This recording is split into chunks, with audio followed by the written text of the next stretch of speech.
60 Minutes, Rewind. Are you on Facebook yet? The site is up to 60 million users so far, with a projection of 200 million by the end of the year. If you're not on Facebook, here's how it works. You set up a profile page with details about yourself, and then decide who gets to see it. Friends use their pages to share personal news, exchange photos, team up on political causes, or just play long-distance Scrabble. It can be a useful tool or an addictive waste of time. Either way, Facebook is having a dramatic impact on the World Wide Web, and it's estimated to be worth $15 billion. Sitting atop this growing company, directing an internet revolution, is a young, geeky computer programmer who created the site only 4 years ago.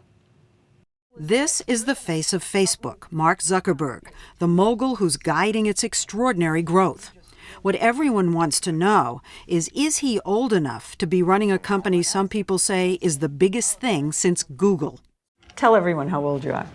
I'm 23 right now. So, and you're running this huge company. It's not that 23. Big. And here he was helping me set up my own Facebook page with a profile of my likes and dislikes. Guess what my favorite TV show is? I can't. Duh. All right, put 60 Minutes there.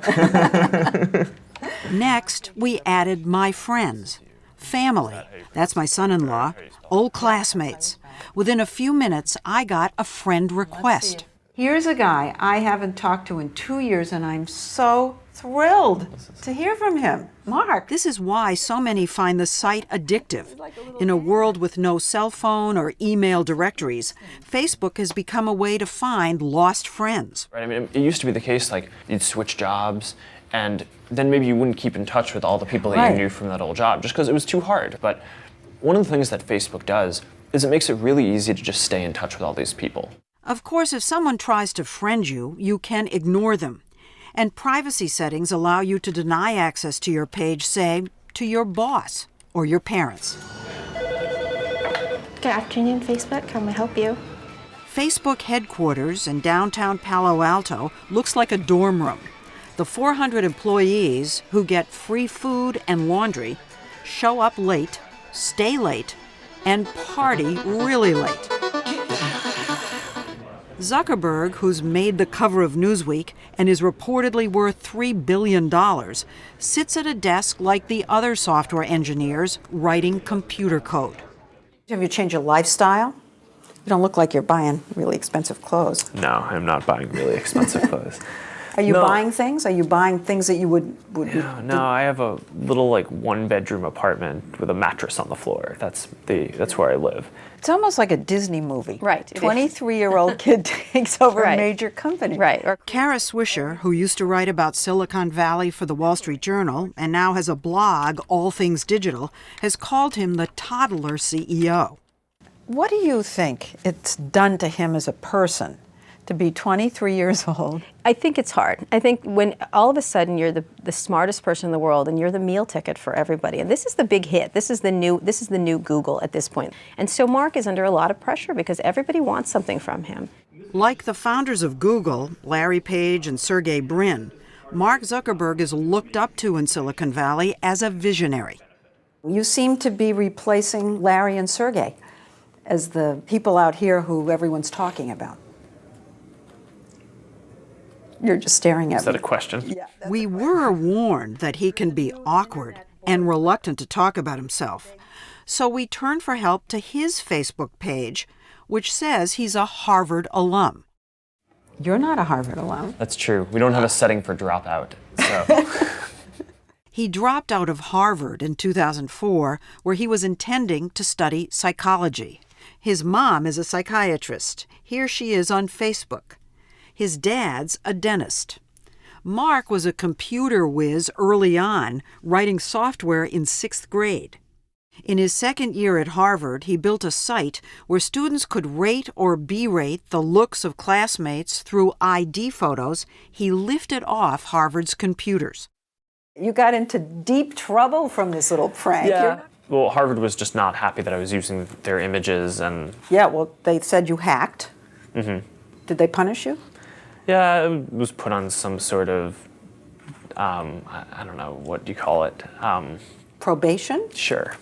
Soon thereafter, he and his two roommates created an online version of the Harvard Student Directory where kids could message each other.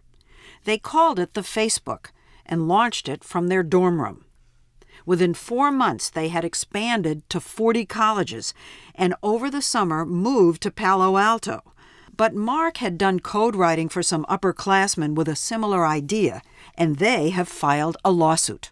3 Harvard students are suing you, claiming that you stole their idea for Facebook. Well, I mean, we know that we didn't steal any ideas or code, so we're just kind of waiting until that comes out in court. In the lawsuit, they claim that you were duplicitous. Are you worried about it? No, I don't really spend a whole lot of my time worrying about that. I mean, we have lawyers at the company who deal with that stuff, and it's not a huge concern. I mean, probably about half my time is spent on business operation type stuff. Despite his young age, Zuckerberg seems to have made one savvy business decision after the next. He expanded access to Facebook from college students to high schoolers, then in 2006 to adults, his fastest growing demographic. Now he's inviting everyone on the site to create new software and pocket the profits themselves. It's a way to keep the next big thing on Facebook.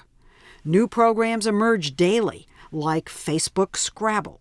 I actually have a couple games going on now with my grandparents. So they got on Facebook and we started playing Scrabble together. So Facebook is changing the way we communicate with our friends and with our grandparents. It's also changing politics. Every major candidate has a page. Zuckerberg says there seem to be more Republicans on the site than Democrats. And among them, Barack Obama, with his young person's following, is hugely popular. Hillary Clinton is hugely unpopular. You know, it used to be first you went on Face the Nation if you were a candidate. Then, well, no, you went on Letterman. Now it seems the candidates have to be on Facebook. Are you changing the way candidates are running for president? Well, I think because politicians can communicate with tens of thousands of people at the same time, it's pretty effective for them in campaigning. Facebook is growing so quickly, there's talk of it becoming a giant slayer. Is Facebook a challenge to Google? I think they are. Charlene Lee, an analyst at Forrester Research, a technology consulting company, says Facebook is a threat to Google because it could become the first site people go to search. Say you want information about a family vacation in Maui. Lee says when you check Google, you could get a list of almost 200,000 hits. Versus I can go on Facebook. I can go and ask my friends. And people will write back to me, oh, I've done things, and this is what I recommend. And knowing you and your kids, they will really like doing this. So the next time I do something very specific like that, chances are I'll probably go to Facebook. Which is why Yahoo offered to buy Facebook in 2006 for $1 billion in cash. Zuckerberg declined, but then Microsoft swooped in and bought 1.6% of the company for $240 million. That meant that Bill Gates valued Facebook at $15 billion, roughly the same as Ford or CBS. Some analysts say that's wildly unrealistic, since Facebook has yet to figure out how to make money off its huge audience. Is it true that you don't make that much money? I think that's a pretty relative thing. But I mean, as a private company, we just have the advantage of not necessarily having to report to the outside world all of our financials. He may duck the question, but there's no getting around the fact that Facebook needs to find a way to generate revenue. And so Zuckerberg is experimenting with ads, trying to cash in on his users' own recommendations. Say you write on Facebook that you like a certain movie. That's turned into an ad. Or maybe you like a scarf from Bloomingdale's. So this isn't an ad that's going to go to a lot of people. Basically, when you put that information in your profile that you bought a scarf and that you like that scarf, right? That's something that your friends might find interesting, right? So what we do is we might show that information to your friends a little bit more proactively as an ad, right? So it But wouldn't with me in the ad? Yeah, but that would basically be the ad. Okay, but it's almost like an endorsement, like Michael Jordan for Nike. I become the spokesman for that ad. Well, that's what you're doing when you're putting that information in your profile. The real trouble started when they began using a tracking program called Beacon that monitors what you buy on over 40 websites and automatically reports it to your friends without explicit permission. People signed up for Facebook thinking that it was a way to just stay in touch with their friends. And now some of them feel that there's some snooping going on. Is there any concern you're turning Facebook into something much more commercial? I actually think that this makes it less commercial. I mean, what would you rather see? A banner ad from Bloomingdale's or that one of your friends bought a scarf? But when a Facebook user bought his wife a diamond ring online, the surprise was ruined because Beacon notified all his friends and his wife about it on Facebook. With stories like that, criticism of Beacon began to build. But Zuckerberg dug in his heels until he had a full-blown PR disaster on his hands, including petitions and bloggers writing obituaries. Well, I guess this shows how difficult it is for a company like yours to make money through advertising and protect people's real privacy and their sense of privacy. You know, it might take some work for us to get this exactly right. This is something that we think is going to be a really good thing. Not a real answer to the privacy question, more like the canned response of a typical business executive. There have to be ads either way because we have to make money. I mean, we have 400 employees and, we have to support all that and make a profit. But 3 big advertisers threatened to pull out, and Zuckerberg was forced to relent. He agreed to amend Beacon, making it easier for users to turn it off, and he apologized. The story will continue after this. So do you think that Mark failed as a leader in the Beacon Absolutely. fiasco? Yes. What do you want to call it? Leader. What were his mistakes? His mistake was doing it.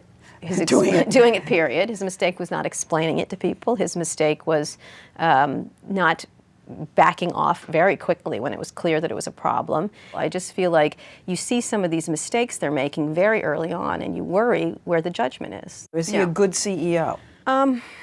I don't know. I think he's very young. But those around Zuckerberg say he is learning fast. He might still wear a hoodie and no socks, but he's becoming a suit as he ponders whether to take his company public this year. This would be a good place to announce that. I think what I can announce is that it is highly unlikely that we will go public in 2008. When going public makes sense to do, we'll do that, and maybe that's 2 years out, maybe it's 3 years out. Do you think that your age is an asset or a liability? I mean, there's probably a little bit of both, right? I mean, there are definitely elements of experience and stuff that someone who's my age wouldn't have, but there are also things that I can do that other people wouldn't necessarily be able to.